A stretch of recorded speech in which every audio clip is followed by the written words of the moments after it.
Selamat pagi buat teman-teman semuanya. Pagi Eka. Baiklah, di sini saya akan menampilkan rancangan seminar proposal saya. Buat semua teman-teman, harap kondusif dan saya persilakan untuk menonton video berikut. Yaitu hasil seminar proposal saya di TK Parulia 2 Medan. Dan dalam konten ini saya mengangkat tema yaitu hubungan pola asuh orang tua terhadap kemandirian anak di TK Parulia 2 Medan.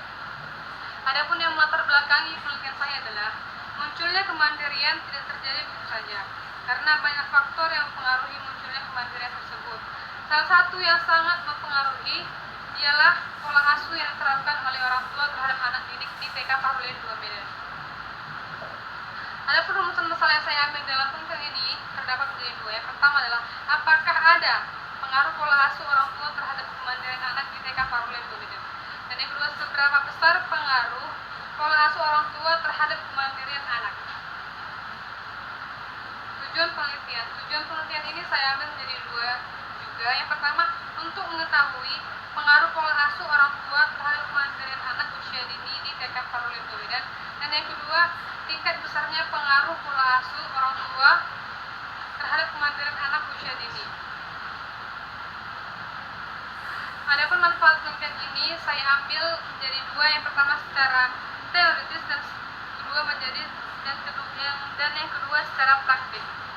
Secara teoritis sebagai bahan kajian dan bahan pertimbangan akan pentingnya menumbuhkan sikap kemandirian anak. Di sini secara teoritis menjelaskan bahwa kita harus mempertimbangkan bagaimana cara kita sebagai orang tua melakukan pola asuh yang baik ataupun yang benar untuk melatih kemandirian anak. Secara praktik, sebagai masukan pada sekolah tentang perlunya penyusunan program sekolah dan pembelajaran dengan memperhatikan pola asuh orang tua dalam rangka menumbuhkan sikap kemandirian anak di TK Parulia 2 Medan. Faktor penghambat pola asuh orang tua di TK Parulia 2 Medan. Yang pertama, tingkat pendidikan orang tua.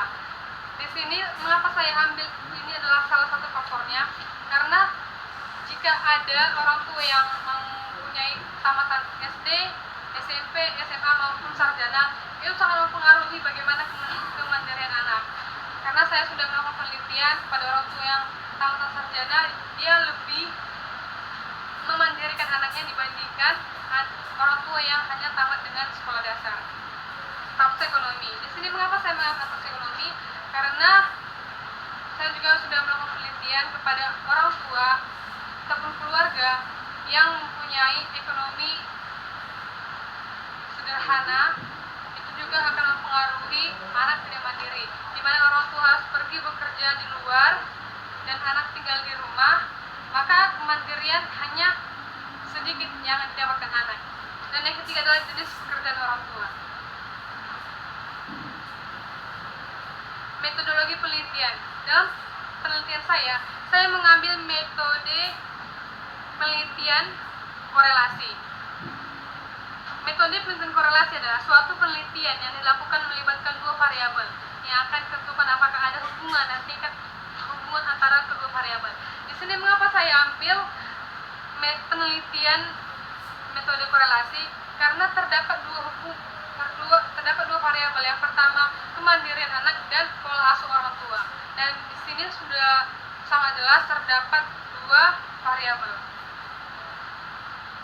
Populasi penelitian. Populasi dalam TK Parulia 2 Medan ini saya mendapatkan dua kelas anak. Yang pertama kelas B1 terdapat 11 orang anak dan kelas B2 terdapat 12 orang anak dan 3 guru ataupun pengajar.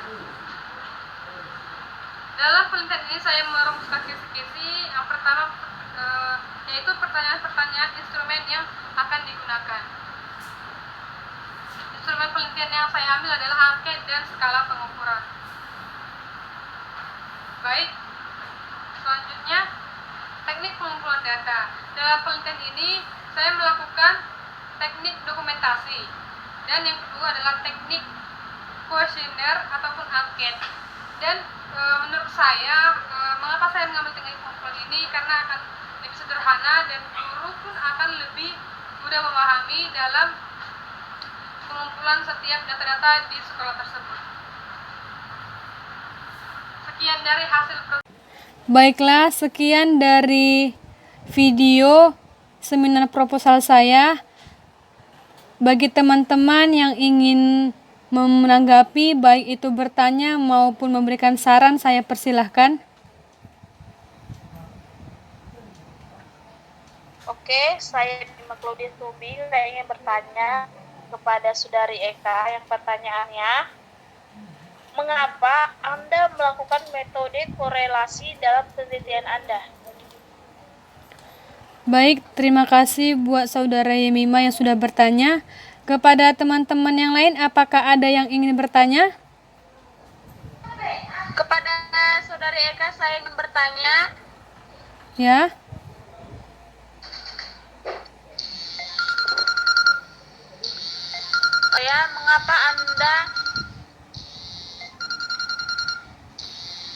mengapa pendidikan orang tua mempengaruhi kemandirian terhadap anak? Terima kasih. Baik, terima kasih Saudari Efrina.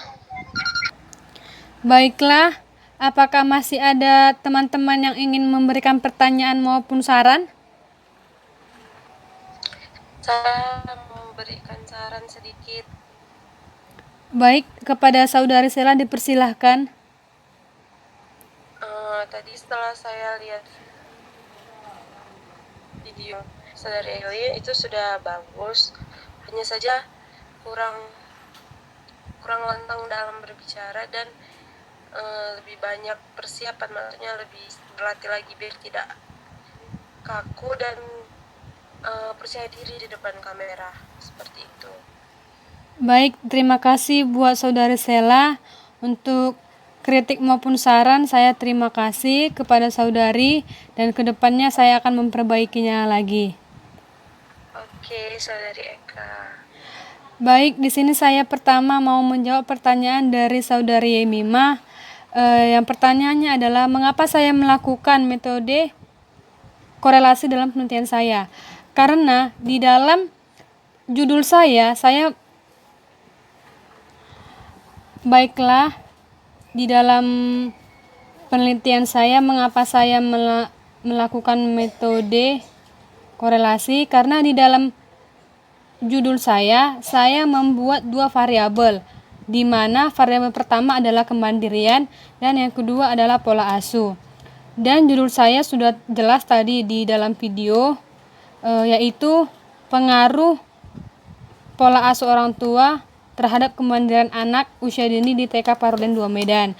Jadi itulah alasan mengapa saya mengambil metode korelasi, karena pengertian metode korelasi adalah hubungan variabel yang satu dengan variabel yang lainnya. Bagaimana Saudari Mima, apakah dapat menerima? Jadi Anda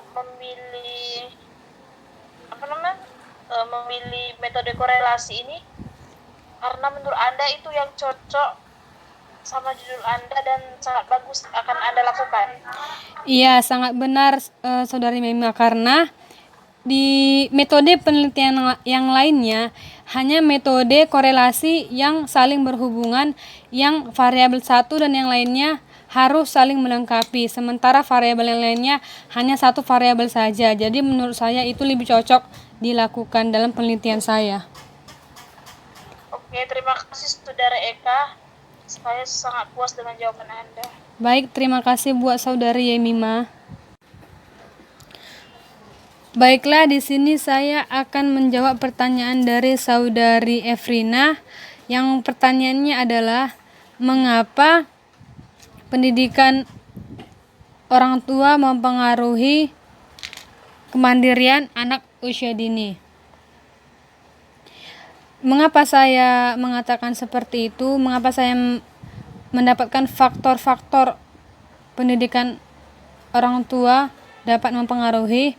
Karena di lingkungan sekolah Paruden 2 Medan terdapat orang tua yang hanya tamatan SD dan ada orang tua yang tamatan S1. Nah, di dalam tamatan pendidikan orang tua anak sudah jelas anak memiliki kemandirian yang berbeda-beda.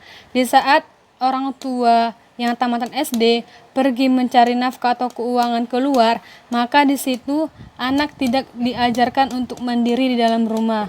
Sementara orang tua yang ada di sekitaran TK Perlondo Medan, mereka mempunyai seorang pengasuh yang lebih menekankan pendidikan kemandirian kepada anak. Jadi itulah alasan saya mengapa saya mengambil faktor tersebut. Kepada saudari Efrina, bagaimana, apakah dapat menerima? Dapat. Oke. Baiklah, terima kasih buat semua teman-teman yang sudah berpartisipasi dalam video seminar saya. Saya ucapkan terima kasih. Selamat pagi semuanya. Pagi, Eka. Pagi.